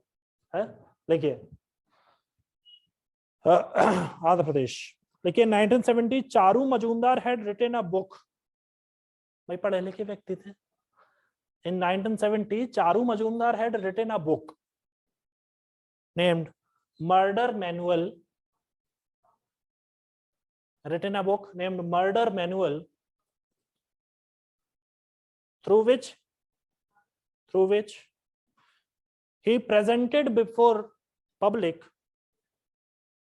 He presented before public his plans to spread hatred against. His plans to spread hatred against class enemies like landlords. Class enemies like landlords. पूरी क्लास के ये दुश्मन मान बैठे थे। और ये एक इत्तेफाक है कि कम्युनिस्ट लीडर सांसद बन जाते हैं, दिल्ली के लुटियन जोन में बंगले में रहते हैं। भाई रहो, वो क्लर्क वाले क्वार्टर में रहो, जो एसएससी सीजीएल वाले जो क्वालिफाई करके जाते हैं, मंत्रालयों में लगे हुए हैं, उनके लिए स्टाफ क्वार्टर बनाए गए हैं सीपीडब्ल्यूडी द्वारा, उसमें रहो सांसद महोदय। क्यों आप लुटियन जोन में बंगले में क्यों खर्चा करा रहे हैं? टाइप 8 बंगला चाहिए उस समय चाहिए, तब तो हमें एक फ्रंट गार्डन, एक रियर गार्डन, 8 कमरे भी होने चाहिए, पार्टी भी होनी चाहिए, सब कुछ होगा। खुद इतने ज्यादा पढ़े लिखे होते हैं इंग्लिश स्पीकिंग लीडर्स, और जब वहां जाते हैं तो इन्हें पता नहीं क्या हो जाता है। वहां उनसे क्षेत्रीय भाषा में बात करेंगे उन लोगों से, और उनको बताएंगे कि देखो ये तो कुछ हो ही नहीं पा रहा है, हम तो दिल्ली में बड़ा आपके लिए प्रयास कर रहे हैं। मैंने तो ऐसा स्पीच भी नहीं सुनी। राज्यसभा इतनी बड़ी है, उसमें केवल 5 कम्युनिस्ट सांसद हैं, और लोकसभा जो राज्यसभा से ज्यादा बड़ी है, उसमें केवल 3 कम्युनिस्ट सांसद। एक्सेप्टेबिलिटी नहीं है, दुनिया जानती है, अनपढ़ से अनपढ़ इंसान भी जानता है कि ये जो बातें कर रहे हैं वो पॉसिबल नहीं है। अरे किसका छीन लोगे भाई, और जब तुम छीनोगे तो सीआरपीएफ उस स्टेट में भी आ जाएगी, तो सीआरपीएफ की कमी थोड़ी ना है। आप जहां पर आतंकवाद को बढ़ावा देंगे, आतंकवाद वो उस सेंस में नहीं, आतंक का मतलब क्या है, डर। आप जहां जहां भय को बढ़ाएंगे वहां गवर्नमेंट अपनी फोर्स उतारेगी। ये तो सीधी सी आमने सामने की लड़ाई चल रही है। आप जहां पर भी स्टेबल सिचुएशन है उसे डिस्टेबलाइज करने की कोशिश करेंगे, वहां पे फिर काउंटर एक्टिव फोर्स के तौर पर गवर्नमेंट को उतरना पड़ेगा, तो कहीं नहीं जीत सकते ना। इसलिए लिखिए इन 1971, 70 पे इन्होंने किताब लिखी थी। In 1971 joint operations by CRPF and state police, joint operations by CRPF and state police resulted in elimination of top brass of communist top brass, elimination of communist top brass, चुन चुन के मारा उन्होंने। जैसे जैसे कश्मीर में हम ऑपरेशन ऑल आउट कहते हैं, लेफ्टिनेंट जनरल केजीएस ढिल्लों, जिन्हें टाइनी ढिल्लों भी बोला जाता है, उन्होंने एक स्टेटमेंट दिया था कितने गाजी आए कितने गाजी गए, उन्होंने मार दिया था, खत्म कर दिया था। और उन्होंने गाजी ने वीडियो बना करके डाला था कि हम बदला लेंगे और हम ये करेंगे, और उन्हें विद इन फ्यू आवर्स खत्म कर दिया इंडियन आर्मी ने, ट्रैंकुलाइज कर दिया, बिल्कुल बैकुंठ सिधारे, है ना।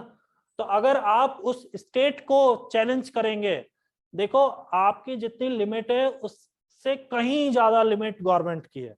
गवर्नमेंट जब अपने पे उतरती है तो वो फिर सब कुछ कर सकती है, समझ रहे हैं? तो इसलिए चल नहीं पाया। 70 में इन्होंने किताब लिखकर सामने से एक तरीके से चैलेंज किया था 1970 में। 71 में ज्वाइंट ऑपरेशन हुए। 72 में देख लीजिए अरेस्ट कर लिया गया। इन 1972 Charu Majumdar was arrested. Charu Majumdar was arrested and died in prison. हो गया काम। And died in prison.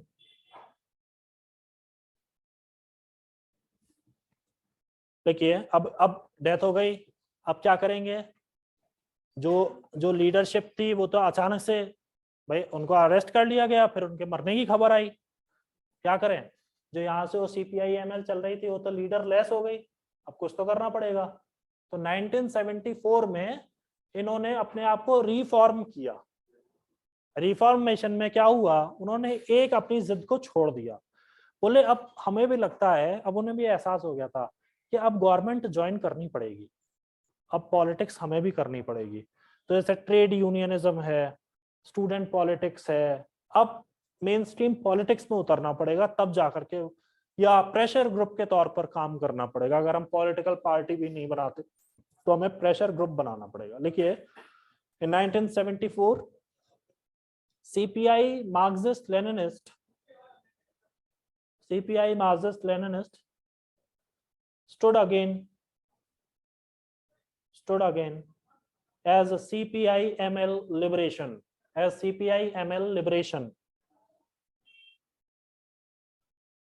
and it started involving in trade unionism, student politics, and other minor manifestations of mainstream politics. इसी घटना के बाद फिर आरा बिहार से पहली बार एक सांसद चुनकर आए थे कम्युनिस्ट विचारधारा के। लिखिए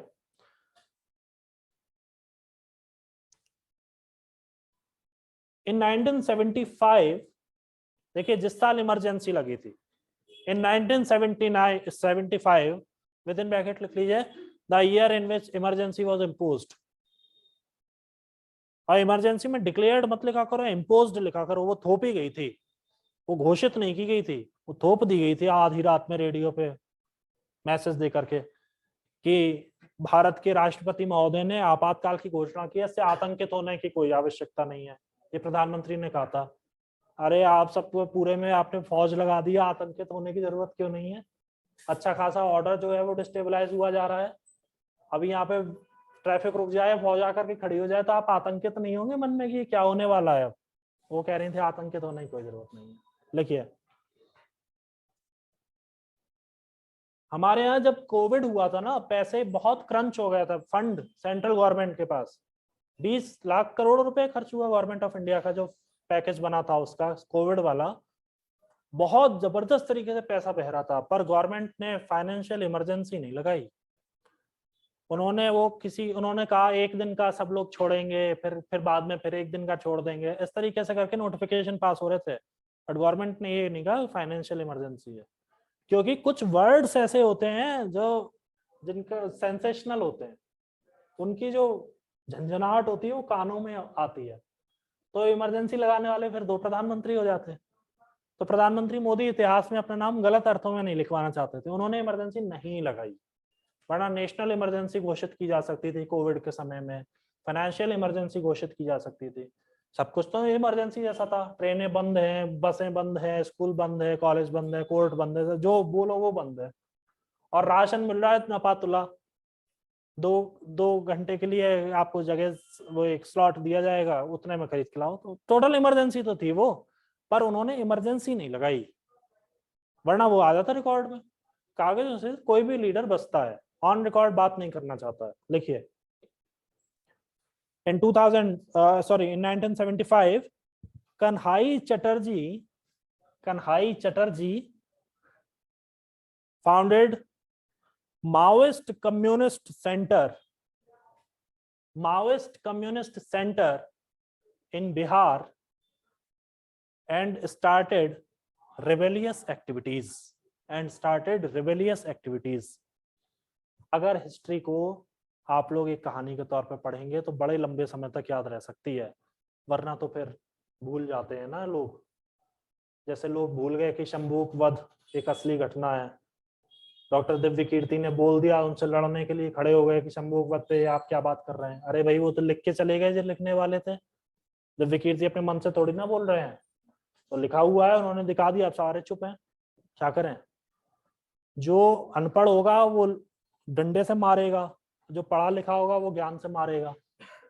और डंडे की चोट तो चली जाती है, पर ज्ञान की जो चोट होती है वो बड़े लंबे समय तक घाव बन करके रह जाती है कि हमारी बेइज्जती हुई थी सरेआम, उस पढ़े लिखे इंसान ने की थी। लिखिए, इन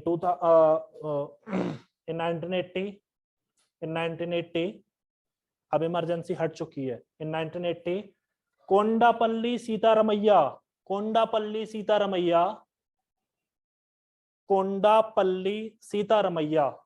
ये आंध्र प्रदेश के थे, founded People's War Group in Andhra Pradesh for the cause of peasants and landless.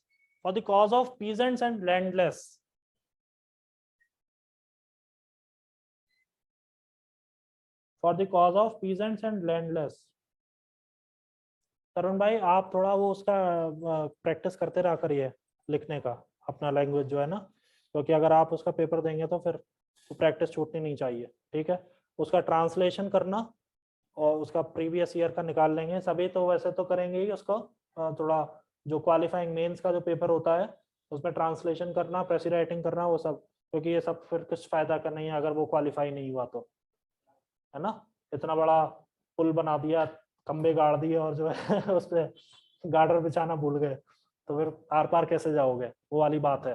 तो उसकी प्रैक्टिस बनी रहे, क्योंकि हमेशा ऐसा होता है, अब जैसे अब हम लोग हिंदी लिखते हैं तो हाथ में दर्द होने लगता है, क्योंकि मात्राएं लगानी भी है, शिरोरेखा भी खींचनी है, और बड़े उसमें तो इंग्लिश जैसे थोड़ी ना है जलेबी बनती चली गई, वो तो प्रॉपर लिखना पड़ता है, उसकी थोड़ी प्रैक्टिस रहनी चाहिए।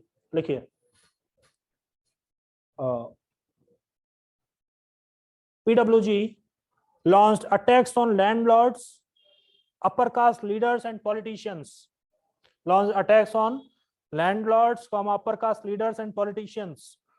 अटैक्स का मतलब ये नहीं है कि कोई इन्हें डरा रहे धमका रहे, उनको मार रहे थे लोग, बम विस्फोट कर रहे थे, गोलियां चला रहे थे उनके ऊपर। Attacks on landlords, upper caste leaders and politicians. Next paragraph. In 2004 MCC and PWG, मतलब माओइस्ट कम्युनिस्ट सेंटर और People's War Group, MCC and PWG merged to form Communist Party of India Maoist.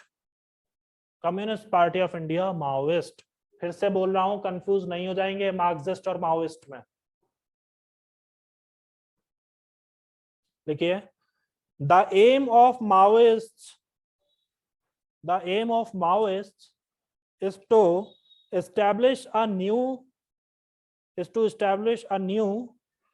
democratic revolution, और ये लोग कहते हैं ये democracy जो है ना इंडिया में वो अच्छी नहीं है, ये एलिटिस्ट। अरे डेमोक्रेसी इंडिया की अच्छी ना होती तो अभी नलिनी को जेल से बाहर नहीं करते, राजीव गांधी की हत्यारिन है वो लेडी, उसका पति भी।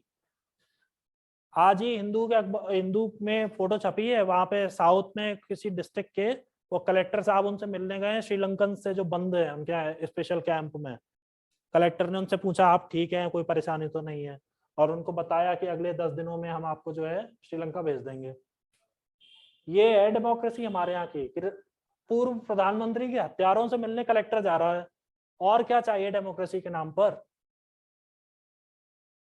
या तो बिल्कुल ही जो है सारे अफसर अपने नौकरी वगैरह छोड़ के आपके घर में जो है मुलाजमत अख्तियार कर लें, नौकर बन जाए, तब तो इनको अच्छा लगेगा। खुद का जीवन जंगल में कट रहा है, आपके लीडर्स को संसदों में बिठा रखा है, एसी बंगले मिले हुए हैं, गाड़ी मिली हुई है, सब कुछ मिल रहा है, सड़क बना रहे हैं, एकलव्य विद्यालय में आपके लिए एकलव्य विद्यालय बनाया जा रहा है। अरे भैया नहीं चाहिए, कुछ नहीं चाहिए, विप्लव करेंगे, तो कर लो, फिर सीआरपीएफ भी विप्लव करती है। लिखिए,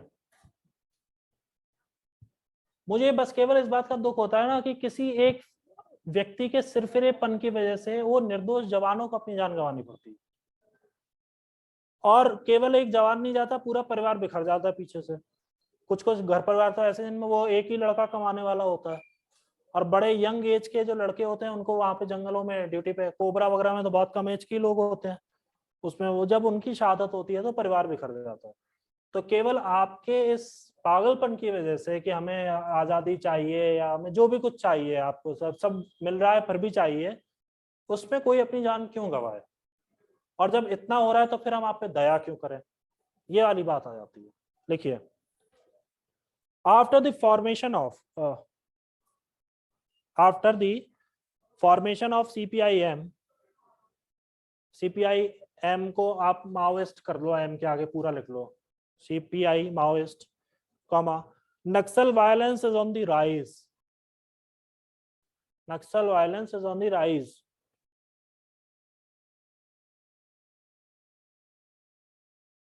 लिखिए, नक्सल influenced areas are known as red corridor. Naxal influenced areas are known as red corridor. ये रहा, देख रहे हैं? इसमें एक ये केरल, ये कर्नाटक, तो पता नहीं क्यों कर्नाटक का सदर्न पार्ट आप थोड़ा सा ले सकते हैं, अदरवाइज केरला है। तो पूरा जो है ना, ये बिहार से लेकर के और पूरा नीचे तक, ये है रेड कॉरिडोर। और पहले इसमें पैचेस होते थे, जैसे एमपी में, अब एमपी का बहुत कम हो गया है, जैसे हम दंडकारण्य रीजन बोलते हैं, उसमें एमपी का बालाघाट डिस्ट्रिक्ट आता है। पहले छत्तीसगढ़ तो पूरा एमपी होता था, तो अपने जैसे उत्तराखंड बना तब उधर वो बना था, तो इसलिए जो दंडकारण्य रीजन है जिसमें महाराष्ट्र भी आ रहा है, गोंदिया, गढ़चिरौली और वो वाला पूरा सेक्शन, इधर एमपी का बालाघाट, और छत्तीसगढ़ का सुकमा, नारायणपुर, दंतेवाड़ा और जगदलपुर, ये वाला पूरा जो एरिया है, बस्तर, ये सब इसी में आता है। देखिए, red is considered the colour of revolution, red is considered the colour of revolution, full stop. Maoist influence can be observed from